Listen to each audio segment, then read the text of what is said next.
All right, Brian just goes with us to talk to us about our depth chart. Brian, how are you? I'm good, Jer, and you? Well, Good. sorry, I'm all right. No, I'm not good. I'm all right. That was the usual answer, but no, I'm managing.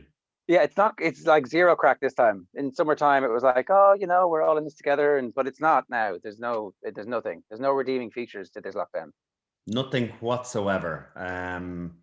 And yeah, it's like the problem is there's no light at the end of the tunnel either. Even though vaccine rollouts, it's impossible to know, is it 2, 6, 9 months? It's just so frustrating. And then it's Groundhog Day. It's just the same. Like even at the weekends when you have a bit of time off, like go to the park, get if you don't want to cook, get a box from a restaurant around the corner if you can. I think we're just all tired of it. Yeah, totally. And the homeschool that's much fun as well. Yeah, that's been intense. It's like mine are of an age where they really need help, particularly my little fellow who's only 6. So he needs literally, his attention span is shocking. It's like a boy of a 6-year-old boy you would expect. So to try and just keep him at it, and then I think as well it's really hard that we're not teachers, and there's methodology to it, and I think your own frustration then boils up as well when you can't explain it to them and they don't get it, and you run out of options of how to actually tell them or teach them something. I think that's just exacerbates an already difficult situation. Yeah, it turns out repeating the same thing again and again and again doesn't work. She's like looking at me going, what? The penny doesn't eventually drop. No, it's just, they just start hating you. Yeah. The sooner this is all over, the better for all of us. At least we're going to have a couple of rugby matches. We think the first 2 games anyway should be in their bubbles, and we'll see what happens after that. We've been doing our depth chart, and there's been a bit of controversy. Ron Nogara accurately predicted that Cooney wouldn't be in the squad. He was like, it's either Murray or Cooney. Cooney didn't make it, and there's been a bit of backlash about that. For the centres, I think, fingers crossed and touch wood, at the moment everybody's fit. So is this a relatively straightforward depth chart for the first time in a long time? Yeah, I think so. I think it picks itself. I think there's been some very obvious choices for a number of years now. They've got a wealth of experience. Certainly, the top 3 in each position have a wealth of experience, and then there's someone that's been on the periphery, or a few people that have been on the periphery for quite a while that don't look as though, unless there's a string of injuries, that they're going to get in. So I think the centres, we haven't managed to work out the perfect combination yet, and that's been through for a variety of reasons. Obviously, injuries to different individuals, so we've been playing different combinations, the occasional loss in form. It's not been that often that we've had a full deck to choose from. So we are looking at the players that are in form, and I think it's pretty obvious to me at the moment who those 2 are. Okay, so let's start with 12. Number 1, it's Robbie Henshaw. Number 2, it's Bundee Aki. 3 is Chris Farrell. And 4 is Stuart McCluskey. There was a while there where Bundee Aki was slightly ahead and was getting picked in games, but never really when Robbie Henshaw was fully fit. No, in fairness to Bundee, I think he was playing better rugby at times last year than Robbie. I think there was a real consistency to his performances when he was playing for Connacht, when he was going back from international duty. He was turning up for big games. He was having big moments. Never really disappointed for Ireland. Certainly, he started his international career extremely well for Ireland, and I don't think there's a huge amount between Robbie and him, but I do feel as though when both of them are on the top of their game, I think Robbie offers more. I think he defends better than Bundee. I think Bundy's a very good tackler, but I don't think he reads the game as well as Robbie Henshaw does. Tackling is obviously 2 parts. It's the actual impact and getting your body position right and winning that collision zone. But it's way more than that. It's the understanding of who you're going to tackle first and foremost. And I think that's where Bundee, I wouldn't say he struggles with it, but I don't think he gets it to the same degree as Robbie.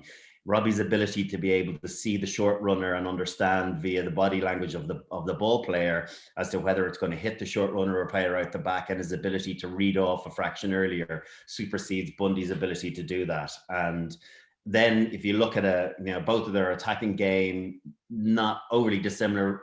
Robbie's a bit of a better passer than Bundy. Both pretty good collision winners and ball carriers on the advantage line. Again, looking at packing a punch, you say Robbie went at his pump is probably a little bit better than Bundy. So just small percentages ahead of him in almost every area, I think, has Robbie in the number 12 jersey. Okay, the 13, we're going to do this together pretty quickly, then we might talk about some of the philosophy underpinning it. So Gary Ringrose, is he the clear leader at 13 at the moment? Absolutely, no doubt. I think Gary Ringrose, from a very early age, from as early as I saw him in I think my final year in international camp, when he came in and was a bag holder, but then ran some plays against us, you could immediately see that he had a rugby intellect, that far outweighed all of those peers that were playing with him, and lots of other players that we would have trained and played against.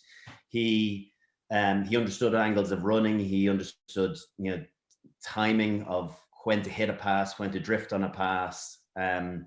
So immediately, as a raw 19-year-old, you could see that he had huge capabilities, and his quick rise into the international reckoning was no great shock, having seen and trained against him. That's the lucky intel that you get as a player, of being able to see what guys are capable of in the training pitch. And I think that's why some guys aren't being included in the squad. And I don't know about John Cooney. Is he just not showing something at training? Because all well and good turning it on in matches, but you have to convince the coach throughout the week that you're the guy that's going to fill them with confidence to pick them at the weekend. And if you don't do that, it's very hard to be selected and build that trust and confidence with the coach. So I do feel as though he offers something that no other centre in Ireland does. The fleet of foot, he's quick, good ball player, occasionally overplays his hand, maybe goes once or twice too many times himself, particularly when you've got, the quality of Earls, Keenan, Larmour, Lowe outside you. They're also very good ball players. So a lot, maybe he could throw the odd pass more and then run as a support player. I think he'll pick up some more trail runner tries. In your depth chart, you've got Robbie Henshaw 2, Chris Farrell 3, and then it's Jordan Larmour / Tom Farrell 4. We'll talk about Larmour and Farrell after. Is there a possibility that we might see in games like England, for example, they might decide that they want Bundy and Robbie Henshaw, they want that physicality in the team, and that actually Gary Ringrose isn't really up against another 13, he's up against his Leinster teammate? I think it's dangerous going horses for courses, when you're starting to change the combination, because then you don't get any fluidity as to what your best combination is. I think we're in all of that. We're forgetting, that Chris Farrell's not far off, Robbie and Bundy as well. And I think you can fit Chris Farrell in at 12. I think we've got him, locked in as a 13 only. I'm sure, at times when he's playing in the centre for Ireland or for Munster, he sometimes plays in the 12 jersey, even though if he's got 13 on the back for certain plays or in defensive setups. So I do think Chris Farrell has never done anything wrong for Ireland when he's played. Lovely hands for a big man. I just feel as though he doesn't offer that same X factor that Ringrose does. I think if you're looking at playing the attritional game, he's the obvious one to put in there, with a Robbie Henshaw. If you're looking at crash bang wallop and getting advantage line and taking someone on in an arm wrestle, which Ireland should never do, that's the combination that I'd be going for instead of Bundy and Henshaw, because Farrell is a real handful. He always makes a couple of yards over the advantage line, even in heavy traffic. He just doesn't have great wheels, and he doesn't have a wicked step that's going to cause a defensive back line lots of headaches. So for that reason, I think Gary Ringrose possesses something that nobody else has, unless you wanted to throw Jordan Larmour in the 13 jersey. But I think Gary Ringrose's ability to defend and read through similarly to Robbie Henshaw, is very strong part of his game. There's some talk about Larmour, maybe because of the difficulties he had under the high ball, that he might not make the first 15 for the Wales game. It's hard to tell. It's a bit early yet. What's your take on that? Yeah, I think that's probably fair. I think he did struggle under the high ball, and you know, when he was playing at full back, I think that was the one question mark around him. Is, you know, he did a vastly improved kicking game from the guy that broke onto the scene. He'd worked, you know, hard at that. But I just don't think, even from a height point of view, but a timing point of view, there just was never that real certainty and confidence when he was going up for the balls that you felt he's going to own that, or he was getting himself in the perfect position. But for some reason, someone was getting an arm in. His timing wasn't quite right. He kind of missed the spot of where the ball was going to come down. And it's an art form, as we well know that Rob Kearney, you know, had it down to a T from very early on and made it look seamless. It's a very, very difficult skill, and one that he's continued to struggle with. And he's only a couple of games back from injury, so we'll cut him a little bit of slack. But I think on the basis of what we saw, you know, and the expectation of wingers, you've got to own your own ball, the balls that's kicked to you, or catch way more than 50% of that possession. And I don't think he did that at the weekend. We know what he can do on the front football with ball in hand. But I just feel as though at the moment he's probably a 23 player rather than a 15 player. Do we ever get to see an experiment like Larmour in a centre in a match that's big enough so that we can judge him, and that he has a support crew around him where it looks like it would do in a normal environment? And the other one, so Kieran Frawley's down on your list of next gen players. Like, Frawley is essentially another out half who might play at 12, and it would completely change what our attacking philosophy is. I'd like to see this at some point, but when do we actually get the opportunity to? It's a good question. I think maybe, you know, usually on the summer tour of a Lions tour is usually the time where guys get in where ordinarily they wouldn't get an opportunity to go on tour. You get a chance in games that perhaps don't have the same impact or don't have the same coverage because a Lions tour is going on. If you think about the games against Japan in previous years, or America and Canada, you know, it's, yes, we might be interested at home, you know, to cover newspaper inches, but ultimately everything is focused on the Lions tour. So I think there's an opportunity for guys to dip in and out of the international team there and get a bit of exposure against lesser opposition. Frawley, to your exact point, I don't think we have a 12 that possesses his skill set and could allow you to play the game slightly differently. So that's why I've chosen him in there, and why I'd like to see him pursuing the number 12 jersey as opposed to 10. I think there's more likelihood of him playing at 12 on an international level or for Leinster than there is at 10, considering the quality and the depth that is starting to come through. So yeah, I wasn't sure about him initially. I think he still has to put on a bit of size. You know, he's quite a tall frame, but he's wiry, and internationally it's a big physical step up. So he needs to throw on another little bit of size. But I think what he's capable of doing, of bringing the ball to the line and throwing passes, and the quality of pass, makes him very exciting. This Six Nations feels particularly cutthroat given where we are, with Andy Farrell being a new head coach who has had some struggles and some wins, and is kind of about where on par with where you would expect to be.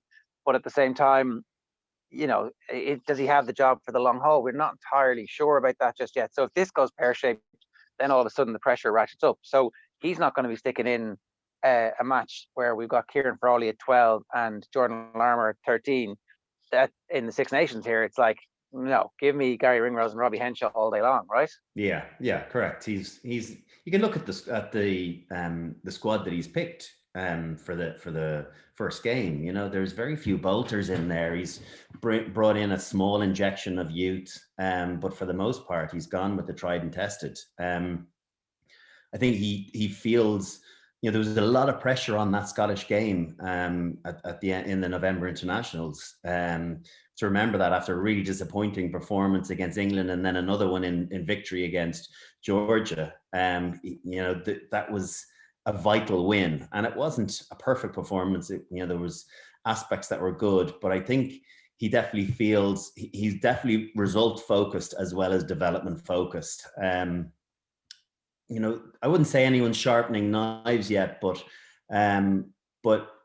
you can't, I suppose, change a coach a year out from a World Cup. So I think there is a huge amount of onus and focus going to be put on this year's campaign as to how it goes and whether we've got the right coaching ticket. And it mightn't necessarily be Andy Farrell, it might be somebody else that maybe it just isn't quite working. They're bringing Paul O'Connell in, they've got more IP there. So I think they're building something positive, but now they do need the results to go their way. And if you look at things, the strength of England, the strength of France at the moment, there's if Ireland can do better than third in this year's Six Nations, well, I think that would be a huge win.